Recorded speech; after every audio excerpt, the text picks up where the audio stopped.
Over 2,000 years ago, in the small town of Bethlehem, a child was born who would change the course of history. This child, named Jesus, was born to the Virgin Mary in a humble stable, fulfilling ancient prophecies. His birth was announced by angels to shepherds in the fields, and wise men traveled from afar to honor him with gifts, following a bright star that led them to the manger.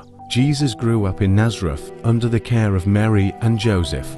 His childhood was mostly ordinary, but even at a young age, he showed extraordinary wisdom.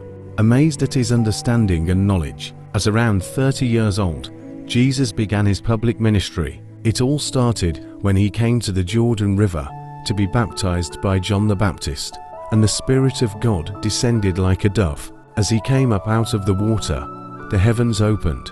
A voice from heaven declared, "This is my Son, whom I love. With him I am well pleased." This marked the beginning of Jesus' mission to save humanity.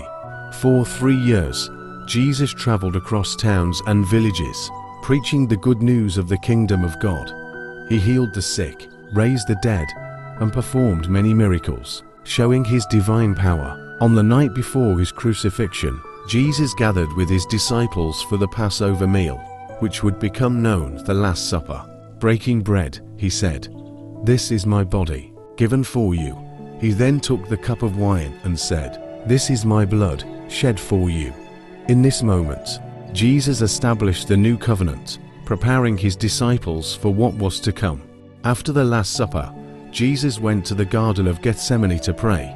There, he was arrested by soldiers, betrayed by one of his own disciples, Judas. Despite being innocent, he was condemned for claiming to be the Son of God, and was handed over to Pontius Pilate, the Roman governor. Jesus was sentenced to death by crucifixion. He carried his cross to Golgotha, where he was nailed to it between two criminals. Despite his suffering, he forgave those who crucified him. After hours of agony, Jesus declared, "It is finished," and gave up his spirit. The earth shook, the sky darkened, and the temple veil was torn in two, marking the significance of his sacrifice. 3 days after his death, Jesus rose from the dead, and the angel of the Lord announced that he had risen. Jesus appeared to Mary Magdalene and later to his disciples, proving that he had conquered death, brings hope and new life to all who believe in him. After 40 days of appearing to his followers, Jesus gathered his disciples on the Mount of Olives. There, he gave them the Great Commission, instructing them to spread the gospel to all nations. As he blessed them, Jesus ascended into heaven, promising that he would be with them always, until the end of the age.